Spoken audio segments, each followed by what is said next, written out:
Welcome to the Deep Dive. Today we're digging into a really iconic piece of musical gear, stuff that genuinely shaped the sound of an era, and, well, it still fascinates musicians and collectors today. Absolutely, a true classic. Talk about the Boss CS1 Compression Sustainer. That's the one, released back in 1978. And it wasn't just another pedal Boss put out. This was their very first compressor, a really foundational piece of kit.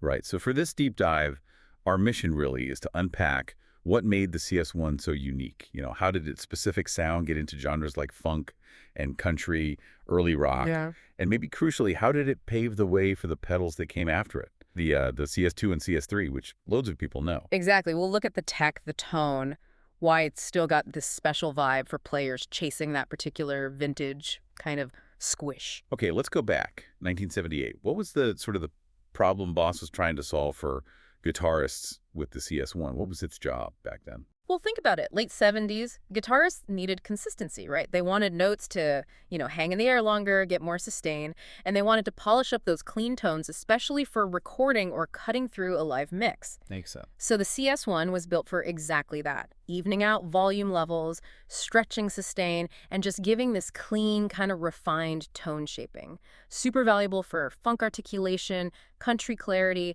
pop sparkle, those really pristine, clean rock sounds, too. It was about fitting the guitar neatly into the track. Pretty much, yeah. Making it sit just right without a huge amount of fuss. And what was the tech inside? What made it work so well right away?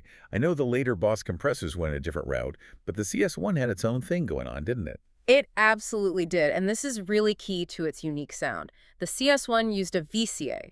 That's a voltage-controlled amplifier circuit. Okay, VCA. Yeah, and that was quite different from the OTA operational transconductance amplifier designs that Boss used later in the CS2 and CS3. Right, the OTA became more standard for them later. Exactly. VCA designs, like in the CS1, they tend to have this really immediate, almost grabby response. They directly affect the signal's gain. So it clamps down faster. Yeah, gives it that distinct punchy feel and a very consistent, quick compression, Yeah. less subtle maybe than later designs. Interesting. So a punchy VCA circuit. How did Boss let players actually control that? Was it complex?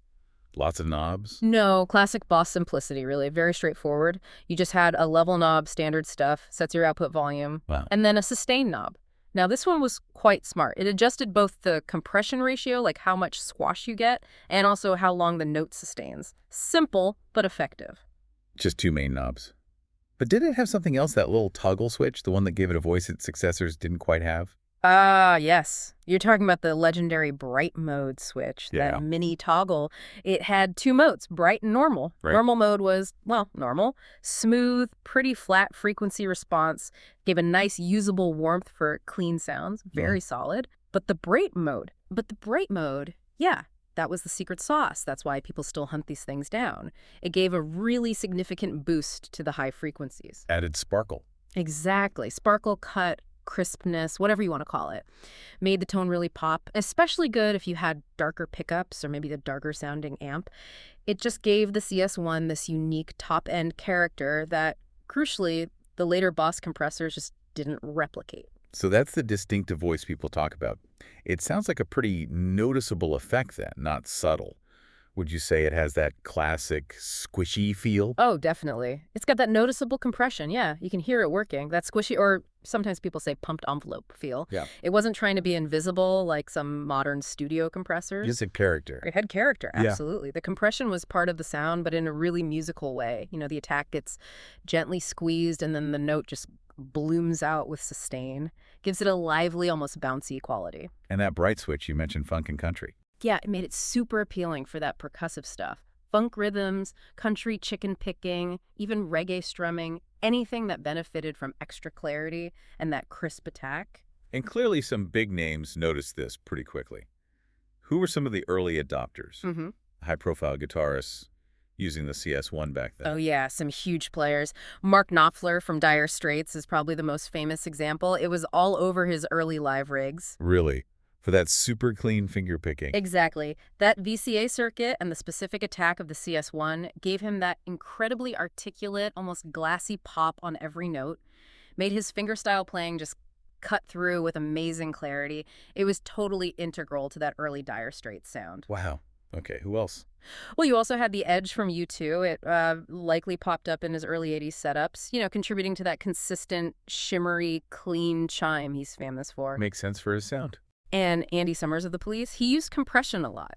And the CS1 was definitely part of achieving his bright, clean, almost reggae-infused guitar tones. It just shows how versatile that bright, clear compression could be. Incredible how quickly it ended up on such important records and rigs. But like you said, technology moves on. Boss didn't just stop with the CS1, did they? It had a fairly short run considering its impact. Yeah. Impactful but relatively brief. The CS1 itself was only made from 1978 to 1982, and importantly, they were all made in Japan back then. In Japan, always a key detail for a collector. Always. Then it was replaced by the CS2 starting in 1981, which ran until 86. And after that came the CS3 in 86, which incredibly is still in production today, a real survivor. Okay, so that brings us back to that big tech shift you mentioned, the VCA and the CS1 versus the OTA and the CS2 and CS3. How did that change the actual sound and feel of the pedals? What was the thinking there? That's really the heart of the difference between them. The CS1 with its VCA gives you that punchy colored tone, right? A more obvious kind of squash. Because the VCA is directly controlling the gain. Exactly. Very immediate, very noticeable. When Boss switched to the OTA, the operational friends conductance amplifier for the CS2 and CS3, the aim was different. They wanted a smoother, maybe more musical compression. How does the OTA achieve that differently? Well, OTA circuits derived their compression effect from controlling current, rather than directly manipulating voltage gain like a VCA. This generally results in a slightly softer attack and release. It feels less aggressive, maybe more transparent, because it doesn't clamp down quite so hard on the initial pick attack. So the CS2 was the first OTA one. Yes, and it quickly got a reputation for being warmer and more transparent than the CS1. And the CS3 kind of took that OTA idea and made it more hi-fi, maybe, more adjustable. And I guess those circuit changes meant the controls evolved too. The CS1 was simple, but the later ones got more knobs. Precisely. Yeah. The CS1 just level, sustain, and that crucial bright normal switch. The CS2 dropped the bright switch, which was a big change, but it added an attack control. That was new, let you shape how fast the compression kicks in, still had level and sustain. By giving you more control over the initial grab. Right. Then the CS3 went even further. It kept level, attack, and sustain, but added a tone knob, so you could adjust the brightness or darkness directly on the pedal, making it the most flexible of the three by far. Okay, so putting it all together, different tech, different controls. If someone plugs into all three, one after the other, what's the takeaway? What's the distinct sonic flavor of each one? Right. Let's try to sum it up. Yeah. The CS1 definitely adds color. It's not about being invisible. You hear the compression working. It's got that lively, fast VCA response. Great for funky, percussive stuff. The bright mode is unique, but can be pretty sharp, especially with single coils. Part of its charm, though. Got it. CS1 is characterful, bright, squishy. You nailed it. Then the CS2. Generally smoother, warmer, thanks to that OTA circuit. Feels maybe a bit more natural, reacts nicely to your playing dynamics. It lets more of the guitar's original tone through compared to the CS1. People love it for clean rhythm, subtle sustain boosts. So CS2 is warmer, more natural, dynamic. Yeah, I think that's fair. And then the CS3, that's the modern one. More hi-fi, cleaner maybe. The tone control is really useful for dialing it in perfectly. It generally has less noise than the older ones too, which is good for studio or high gain stuff. But maybe less vintage mojo. Some players might say it sounds a bit more clinical compared to the CS2, especially when you push it, but its versatility is undeniable. It does a lot of things well. And as the pedals changed, the famous users changed too, right? Who kind of picked up this CS2 and CS3 after the CS1 guys? Yeah, the user base shifted. Well, the CS1 had Knopfler, Edge, Summers. The CS2 became huge with players like John Frusciante of the Red Hot Chili Peppers and Johnny Marr from the Smiths. A lot of Nashville session guys loved the CS2 as well for that warm, natural thing we talked about. Right. Fits their sounds perfectly. And the CS3, well, being the current one, you see it everywhere. Modern country players, pop guitarists who need clean, reliable compression.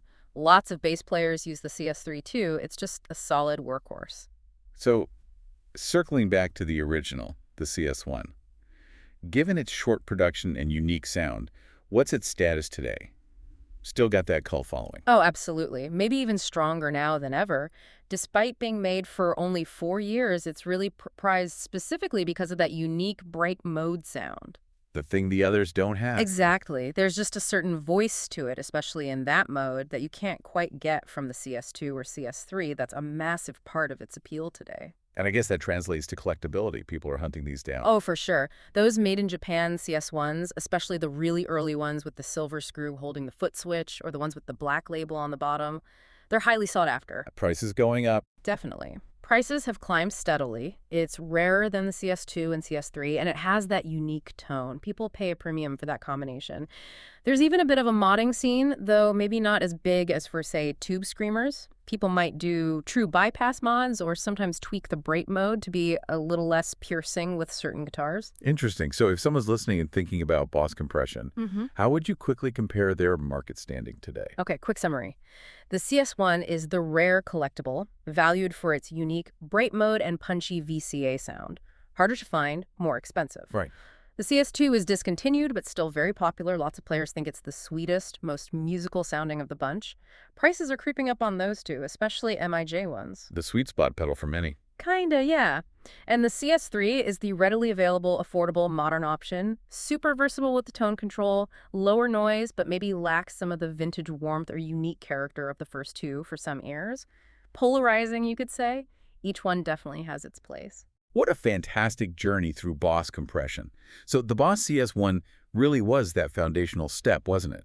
Delivering this distinctly bright, punchy, almost lively sound, all thanks to that VCA circuit and the brilliant idea of the two-mode switch. And even though it wasn't made for long, that unique personality, especially that bright mode, has kept it totally relevant for collectors, vintage gear lovers, and anyone chasing those specific late 70s, early 80s clean tones. Absolutely. And it makes you think. Yeah. Well, consider how one specific technical choice, like deciding to use a VCA circuit instead of an OTA back in the 70s, didn't just shape one pedal. It really influenced the sonic landscape of music for years, didn't it? It shaped how artists played and sounded and pushed future designs in different directions. That's a great point. A small engineering choice with huge ripple effects. Exactly. So maybe something for you listening to think about. What other subtle tech choices, maybe in other gear, other pedals, amps, recording stuff, what other small decisions do you think have had a really massive outsized impact on the music and the sounds that you love?